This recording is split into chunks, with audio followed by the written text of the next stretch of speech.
Twelfth class. पिछली video में मैंने आपको शुद्ध अर्धचालक के बारे में बताया था और ये भी बताया था कि जो शुद्ध अर्धचालक होते हैं उनकी जो वैद्युत चालकता होती है वो बहुत कम होती है।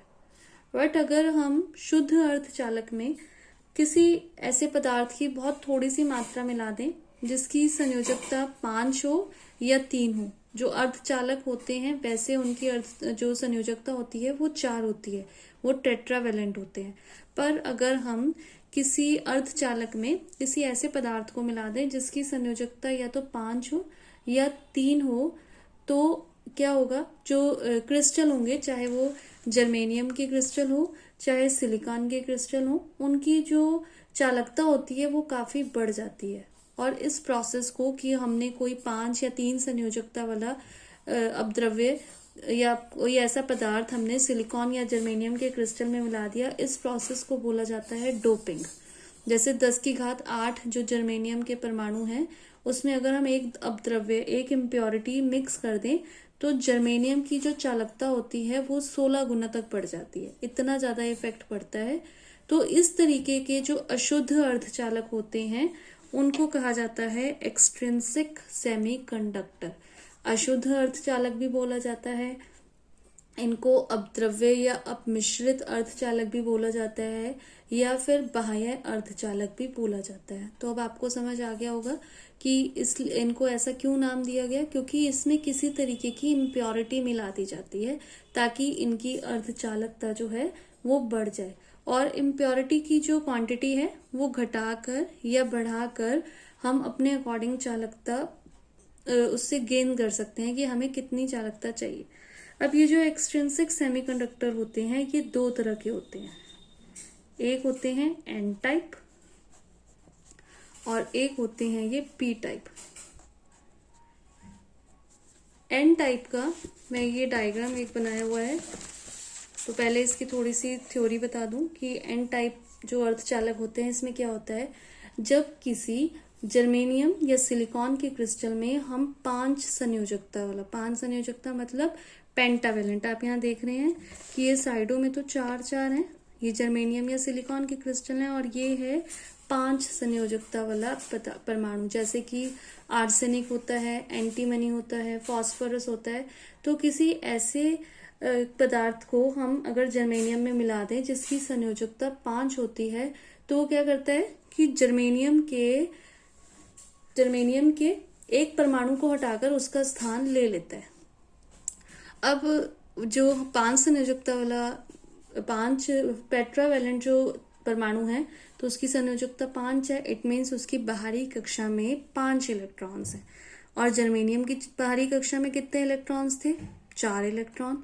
तो इसने जर्मेनियम को हटा के अपना स्थान ले लिया, 4 इलेक्ट्रॉन्स तो वहां पर आ गए, 4 सह संयोजक तो बंध गए। बट ये 5वां जो इलेक्ट्रॉन है ये क्या होगा, 5वां इलेक्ट्रॉन जो 5वां संयोजी इलेक्ट्रॉन है ये बहुत कम एनर्जी यूज करके क्या होगा, इसमें से अलग हो जाएगा। और ये क्या करेगा, ये जो पूरा क्रिस्टल है इस क्रिस्टल के अंदर मुक्त रूप से चलने लग जाता है। तो क्योंकि ये मुक्त रूप से चल रहा है तो इसको हम क्या बोलेंगे, फ्री इलेक्ट्रॉन। और यही जो फ्री इलेक्ट्रॉन है यही क्या करेगा, ये आवेश वाहक का काम करेगा, मतलब ये चार्ज को लेकर जाएगा। अब ये क्रिस्टल के भीतर क्योंकि मुक्त रूप से चलने लग गया, आवेश वाहक का काम कर रहा है, तो क्या हुआ कि जो जर्मेनियम है, जर्मेनियम में जब हमने ये अपद्रव्य मिला दिया, कोई 5 संयोजकता वाला कोई परमाणु हमने इसमें मिला दिया, तो इससे क्या होता है कि मुक्त इलेक्ट्रॉनों की संख्या बढ़ गई, जितने पहले थे उससे ज्यादा मुक्त इलेक्ट्रॉन हो गए। ये तो सिर्फ एक मैंने करके दिखाया ना, तो और ज्यादा अगर हम इसमें मिलाएंगे तो मुक्त इलेक्ट्रॉनों की संख्या अपने आप बढ़ जाएगी, और मुक्त इलेक्ट्रॉनों से क्या होता है, क्रिस्टल की चालकता बढ़ती है, तो ऑटोमेटिकली क्रिस्टल की चालकता भी बढ़ जाती है। और इस प्रकार का जो अशुद्ध सेमीकंडक्टर है या अशुद्ध जर्मेनियम या सिलिकॉन का क्रिस्टल है उसको क्या बोला जाता है, N type semiconductor, N type अर्धचालक। एन का मतलब यहाँ पर नेगेटिव से है। नेगेटिव क्यों, क्योंकि यहाँ पर जो आवेश वाहक हैं, जो चार्ज को ग्रहण मतलब एक जगह से दूसरी जगह लेकर जा रहे हैं, वो क्या है, इलेक्ट्रॉन्स, और इलेक्ट्रॉन्स नेगेटिव होते हैं, तो n का मतलब यहाँ पर नेगेटिव से है। इसलिए इन जो अर्धचालक होते हैं इनको क्या कहा जाता है, एन टाइप अर्धचालक, एन टाइप सेमीकंडक्टर। और जो अपद्रव्य परमाणु होते हैं, जैसे यहाँ पर मैंने आपको बताया आर्सेनिक, एंटीमनी, फास्फोरस, तो अपद्रव्य परमाणु को डोनर यानी कि दाता परमाणु कहा जाता है, क्योंकि ये क्या करते हैं, जो क्रिस्टल है उसको फ्री इलेक्ट्रॉन्स प्रदान करते हैं। तो एन टाइप अर्धचालक आपको समझ आया। अब नेक्स्ट जो है वो है पी टाइप अर्धचालक। पी टाइप अर्धचालक में क्या है, इसका डायग्राम देखते हैं। उसमें हमने क्या किया था कि जर्मेनियम या सिलिकॉन के क्रिस्टल में संयोजकता 5 वाला अपद्रव्य मिलाया था। यहाँ पर आप देख रहे हैं बीच में क्या किया है मैंने, 3 वाला।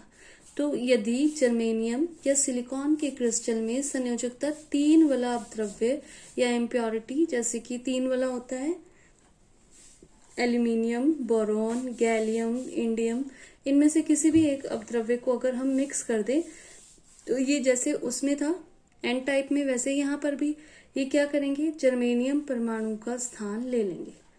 अब जर्मेनियम परमाणु तो चतुसंयोजी है, टेट्रावैलेंट है, और ये क्या है, ये 3 संयोजकता वाले हैं। तो 3 ने तो स्थान ले लिया, पर एक क्या हुआ, एक तो खाली रह गया। तो 3 तो सह संयोजक बंध बन जाएंगे, और ये जो चौथा संयोजक इलेक्ट्रॉन है ये बंध नहीं बना पाता। तो इसका मतलब कि जो अपद्रव्य वाला परमाणु है इसका एक रिक्त स्थान रह जाता है, और इसको हम क्या कहते हैं, इसको कहते हैं होल या फिर मुक्त कोटर। अब मुक्त कोटर क्या करता है, जब हम इसमें कोई बाह्य वैद्युत क्षेत्र लगाएंगे, कोई भी इसको किसी से कनेक्ट करेंगे, बैटरी से या सेल से, तो क्या होगा कि इस कोटर में जो 7 वाला जर्मेनियम का परमाणु है वहां से एक इलेक्ट्रॉन आ जाएगा। तो जब 7 वाला इलेक्ट्रॉन हो गया वो तो यहाँ आ गया, और जहां से जर्मेनियम में से निकल के इलेक्ट्रॉन आया वहां पर क्या होगा, वहां पर एक खाली कोटर बन जाएगा, एक होल बन जाएगा। तो कोटर्स जो हैं वो क्या करते हैं, क्रिस्टल के अंदर मूव करते हैं, बट किस डायरेक्शन में मूव करते हैं, जिस डायरेक्शन में वैद्युत क्षेत्र लगा होता है उसी डायरेक्शन में वो गति करने लग जाते हैं कोटर्स। ये मैंने आपको पहले भी बताया कि जो फ्री इलेक्ट्रॉन्स होते हैं वे वैद्युत क्षेत्र की दिशा के विपरीत चलते हैं, और जो कोटर होते हैं वो वैद्युत क्षेत्र की दिशा में ही चलने लग जाते हैं। तो इसका मतलब कि जो कोटर्स हैं वो इलेक्ट्रॉन के ऑपोजिट डायरेक्शन में चलते हैं। तो इस तरीके के जब अपद्रव्य को हम मिलाते हैं जो 3 संयोजकता वाला है, तो जो सेमीकंडक्टर बनता है उसको बोला जाता है पी टाइप सेमीकंडक्टर। और यहाँ पर जो P है वो किसको रिप्रेजेंट करता है, पॉजिटिव को, क्योंकि जो इसमें आवेश वाहक हैं वो क्या हैं, होल्स यानी कि कोटर, और होल्स पॉजिटिव होते हैं। एन टाइप में जो आवेश वाहक होते हैं वो क्या होते हैं, इलेक्ट्रॉन्स, इलेक्ट्रॉन्स नेगेटिव होते हैं, इसलिए उसको एन टाइप बोला जाता है। और पी टाइप में जो आवेश वाहक होते हैं वो होते हैं कोटर्स यानी कि होल्स, और ये पॉजिटिव होते हैं। और वहां पर अपद्रव्य परमाणुओं को दाता कहा जाता है क्योंकि वो इलेक्ट्रॉन देते हैं। और यहाँ पर जो अपद्रव्य परमाणु होते हैं जैसे कि एल्यूमिनियम, बोरॉन, गैलियम वगैरह, इनको कहा जाता है एक्सेप्टर, ग्राही, क्योंकि ये ग्रहण करते हैं। ठीक है, नेक्स्ट, अब हमें ये पता चल गया कि जो एन टाइप अर्धचालक हैं इसमें जो मूव करते हैं एन टाइप में वो क्या करते हैं, इलेक्ट्रॉन्स, और जितने इलेक्ट्रॉन्स मूव करते हैं उतने ही दाता आयन होते हैं, उतने ही क्योंकि मूव इलेक्ट्रॉन्स कहाँ से निकलेंगे, जितनी हम इम्प्योरिटीज मिलाएंगे, और जो इम्प्योरिटीज मिलाई जाती है उनको क्या कहा जाता है, डोनर कहा जाता है ना। तो जितनी संख्या में चलनशील इलेक्ट्रॉन होते हैं उतनी ही संख्या में डोनर आयंस होते हैं।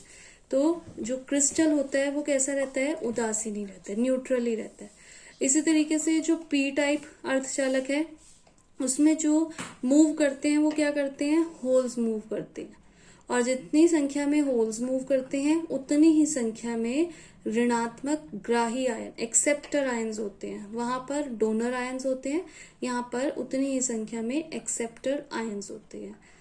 पर जो पी टाइप अर्धचालक होते हैं उसमें ये जो कोटर मूव करते रहते हैं, इनकी जो गतिशीलता होती है, एन टाइप में फ्री इलेक्ट्रॉन्स मूव करते हैं, बट इनकी जो गतिशीलता होती है, होल्स की गतिशीलता, वो इलेक्ट्रॉनों की गतिशीलता की तुलना में बहुत कम होती है। अब एक इसमें हेडिंग है बहुसंख्यक वाहक तथा अल्पसंख्यक वाहक। जैसा कि नाम से ही पता चल रहा है, एन टाइप अर्धचालक में जो संख्यक होंगे वो कौन से होंगे, वहां पर आवेश वाहक का कार्य कौन करते हैं, वहां एन टाइप में करते हैं इलेक्ट्रॉन्स। तो एन टाइप अर्धचालक में इलेक्ट्रॉन्स को कहा जाता है बहुसंख्यक वाहक, और पी टाइप अर्धचालक में कोटर्स को कहा जाता है बहुसंख्यक वाहक। और इसके ऑपोजिट जो पी टाइप का क्रिस्टल होता है उसमें इलेक्ट्रॉन्स को अल्पवाहक और एन टाइप क्रिस्टल में कोटर को अल्पसंख्यक वाहक कहा जाता है। अब जो नेक्स्ट टॉपिक है वो है पीएन संधि डायोड, वो मैं आपको नेक्स्ट वीडियो में एक्सप्लेन करूंगी।